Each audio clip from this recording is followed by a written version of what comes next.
Senhores telespectadores, eu tenho agora aproveitado estas frias tardes de dezembro a arrumar um bocadito dos meus livros. Eu tenho realmente muitos livros, mas aquilo é uma barafunda, eu nunca sei onde eles estão. E tenho andado a colocar o que é história ao pé da história, o que é história de Portugal, o que é arqueologia, o que é sociologia, o que é o direito, o que é... Enfim, tenho andado... Bem, e às vezes há livros que eu não sei onde hei de pôr. Ou pronto, até sei. Ponho no conjunto das coisas mais preciosas, dos verdadeiros tesouros de que eu é claro, tesouro só para mim. Um dos livros que lhe quero falar, aliás, penso que já em tempo lhes falei nele, mas agora deu-me nas vistas, porque tem aqui Alpedrinha 1903. Isto é um livro que, portanto, tem 100 anos, estamos em 2003, há 100 anos, um jovem de 23 anos nessa altura, ele chamava-se só José Saraiva, mas enfim, punha o nome dos avós, do avô paterno e do avô materno, José Leonardo Venâncio Saraiva. Este José Saraiva era o meu pai. E estava há 100 anos em Alpedrinha, naquela linda vila de Alpedrinha, das vilas mais bonitas da Beira Baixa. Era um estudante sem dinheiro para comprar livros, mas que adorava sobretudo a poesia. E então, neste livro, registou, página a página, todos aqueles que ele considerava os grandes poetas do seu tempo. Era a sua leitura predileta. É claro que também pôs os versos dele, que ele fazia, que não eram nada maus. Mas a gente vai aqui ao índice e vê que o poeta que tem aqui mais poemas, vejam, Guerra Junqueiro. E tem aqui uma série de poemas grandes do Guerra Junqueiro. Em 1903, Guerra Junqueiro era um dos poetas que mais entusiasmavam os jovens portugueses. Este estudante de Alpedrinha dedicou horas e horas a copiar versos do Guerra Junqueiro, muitos dos quais ele sabia de cor e eu ouvi recitar-lhes. E chamou-me a atenção realmente para a vida de Guerra Junqueiro, e estou a falar-lhes nisto num lugar muito ligado a Guerra Junqueiro. É nem mais nem menos que a biblioteca do grande poeta. A biblioteca foi colocada aqui por uma filha dele, Maria Isabel Guerra Junqueiro, uma senhora que não teve filhos e, portanto, dedicou a sua vida toda a celebrar o culto do pai e a impedir que tudo quanto lhe dizia respeito se pudesse dispersar. Esta biblioteca, por exemplo, é um monumento precioso, porque tem à volta os livros que Junqueiro leu, todos livros comprados por Junqueiro, e a gente vê por aqui até que ponto é verdade.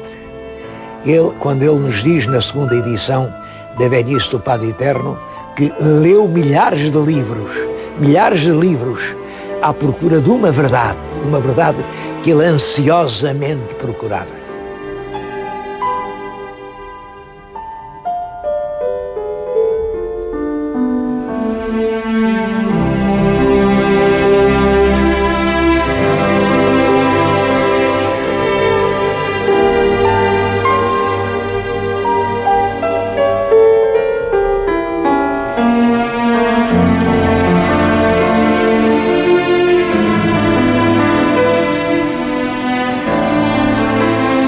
Nesta biblioteca vê-se que isso é inteiramente verdadeiro. Estão aqui reunidos cerca de 3.500 livros, apenas uma parte da sua biblioteca, e eu vou-lhes mostrar meia dúzia que tirei à toa das estantes.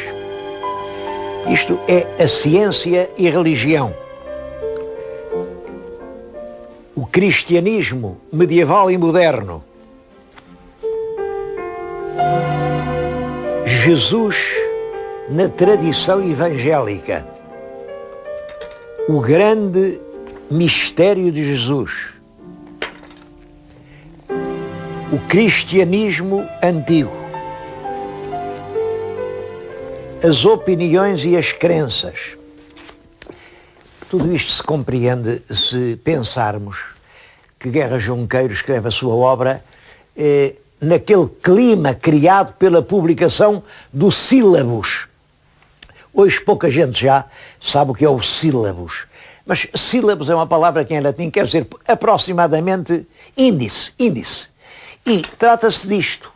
O Papa Pio IX publicou em 1864 uma bula, a bula Quanta Cura, e depois, como apêndice a essa bula, vem uma lista, um índice de 80 teorias, 80 doutrinas, que a Igreja excomungava literalmente. Esses 80 pontos de vista dizem anátema side, anátema quer dizer excomungado seja quem pensar isto. Bom, e são 80 teses que evidentemente nessa altura estavam na moda e hoje muitas delas ainda estão. Isso criou um abismo entre a fé e a razão. A fé parece que se tornou inimiga da razão. Quem seguia a razão considerava a fé assim uma região perigosa, um abismo de ignorância e treva onde se podia cair. Mas quem seguia a fé e olhava para a razão, considerava que a razão era uma espécie de inimiga de Deus. E esta inimizade criou realmente uma situação dramática. É nessa situação que se produz a obra de Guerra Junqueiro. O problema continua a pôr-se. Eu tenho agora nas mãos um livro que trata exatamente desse problema, A Fé e a Razão. É uma encíclica do atual Papa João Paulo II e que põe o problema da fé e da razão em termos perfeitamente claros. Tanto a razão como a fé são legítimas e uma e outra são uma espécie de asas, uma asa e outra asa que ajudam a ave a voar. Sem fé, a razão arrisca-se a ser apenas um instrumento do gozar e do poder, mas também a religião, sem a razão, arrisca-se a ser apenas uma superstição vulgar e sem valor. As duas realidades, longe de se contestarem e de se prejudicarem, são dois elementos essenciais desta capacidade essencial do ser para atingir a verdade. Bom, mas naturalmente que a Guerra Junqueiro não pôde ler este livro.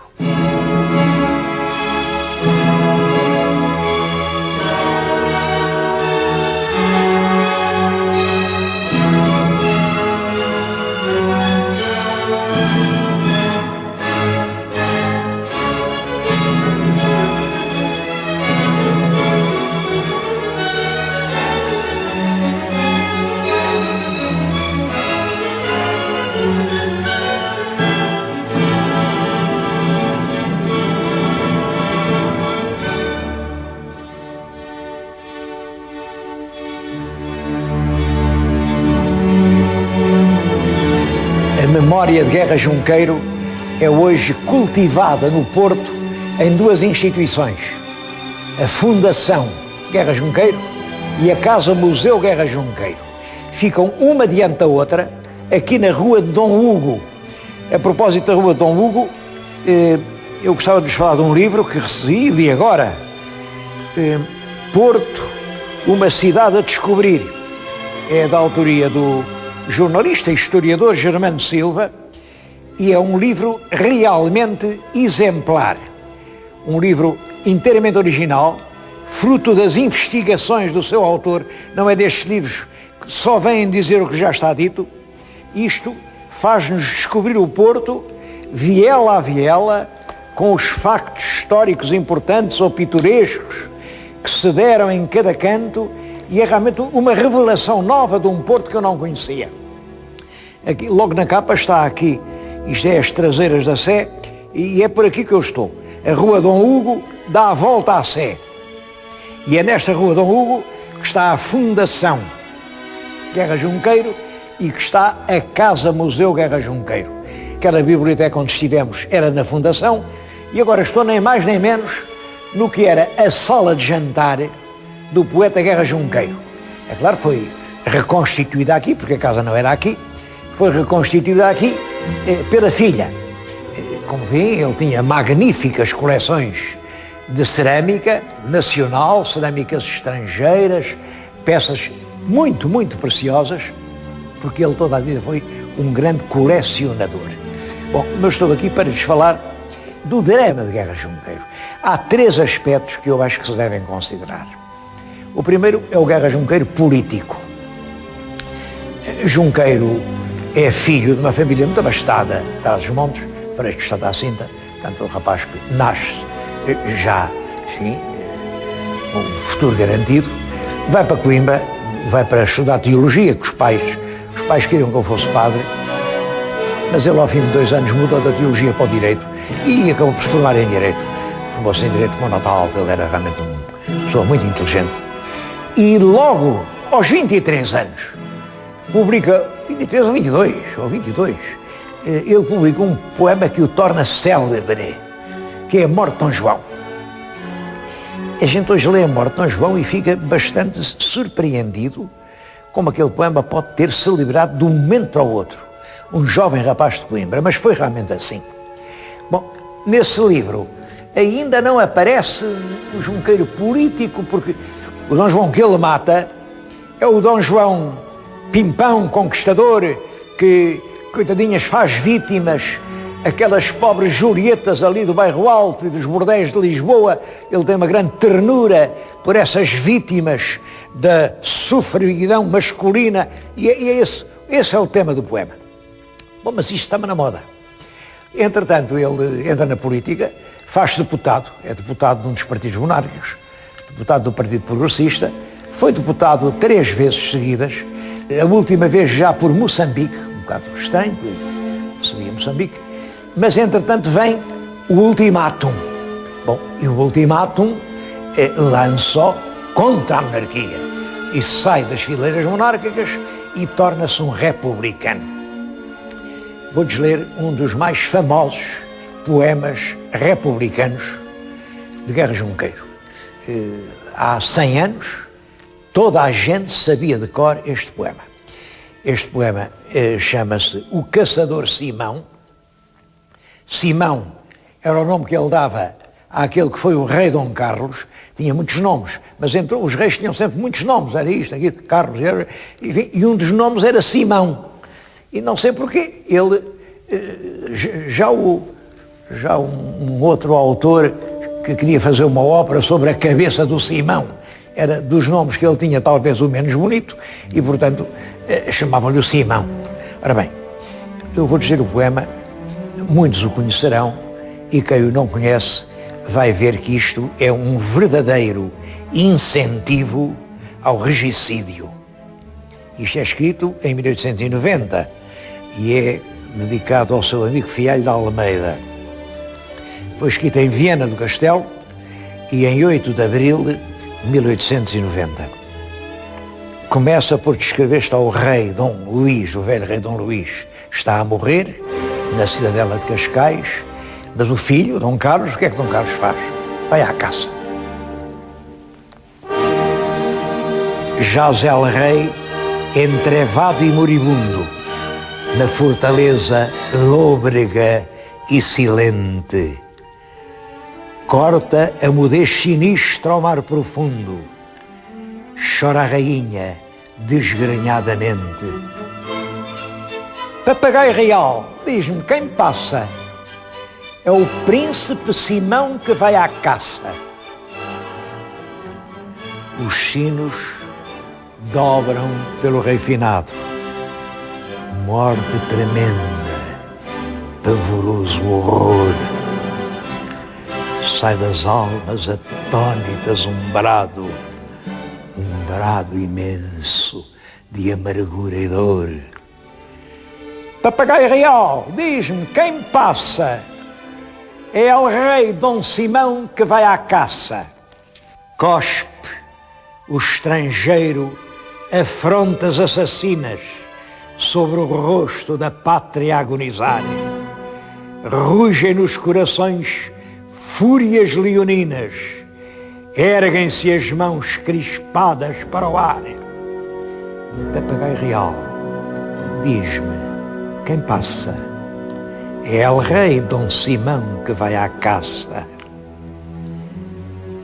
A pátria é morta, a liberdade é morta.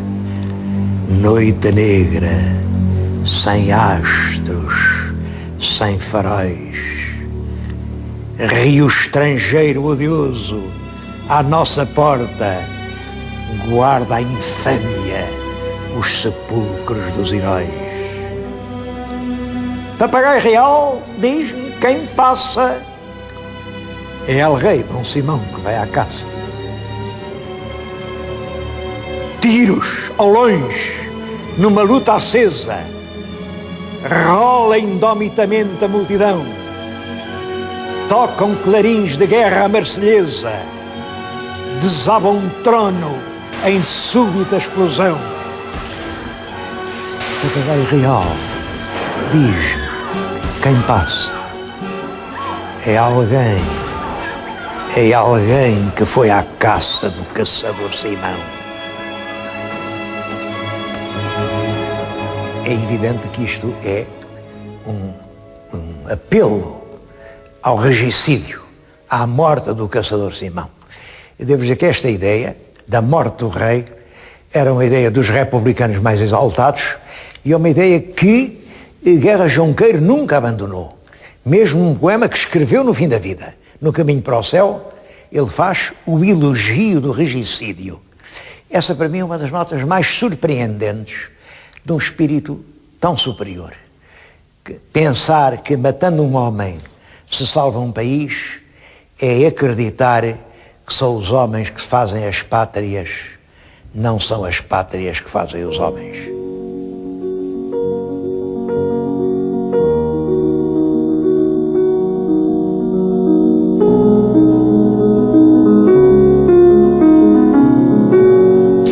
Um segundo aspecto da obra de Junqueiro é o aspecto anticlerical, anti-eclesiástico. A obra de Junqueiro é de uma brutalidade, às vezes afrontosa, contra as instituições da Igreja. Isso criou a lenda de que Junqueiro era antirreligioso. Eu penso que não era assim, penso que ele era profundamente religioso. Olhem, isto é uma lindíssima imagem do século XV, gótica, que lhe fazia companhia. Toda esta sala está recheada de tesouros de arte religiosa que ele colecionou. É certo, também tenho nas mãos um livro que ele publicou em 1885. Foi um dos livros que o tornaram mais célebre.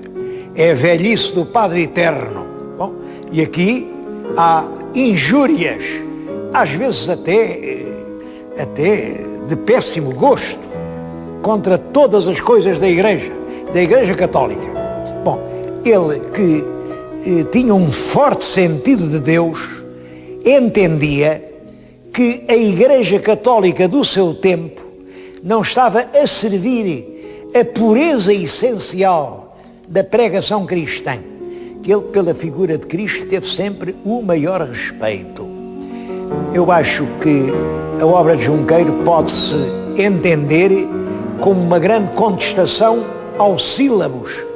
Olhem, neste livro há um poema que se chama exatamente Resposta aos Sílabos. E começa: fanáticos, ouvi as coisas que eu vos digo. Dentro dessa prisão cruel do dogma antigo, a consciência não pode estar paralisada como num velho catre, uma velha entrevada. Quer dizer, o que ele acha é que o conjunto de verdades estabelecidas, até no plano filosófico, pela Igreja do seu tempo, não estavam de acordo com o sentimento que ele tinha da revelação cristã.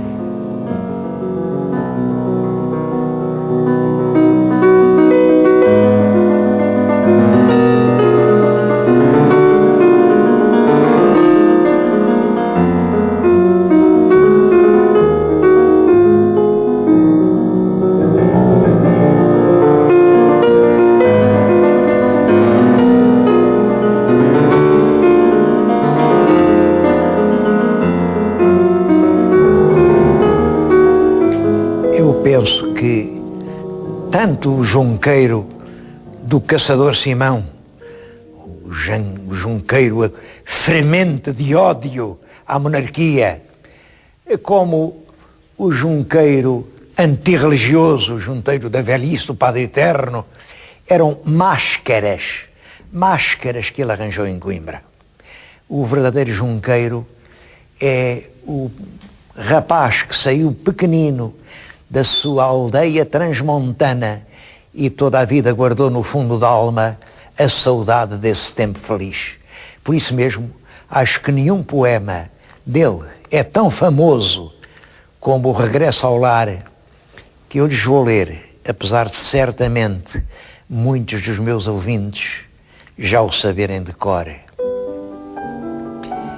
Ai, há quantos anos eu parti chorando deste meu saudoso, carinhoso lar. Foi há 20, há 30, nem eu sei já quando. Minha velha ama que me estás fitando, canta-me cantigas para me eu lembrar.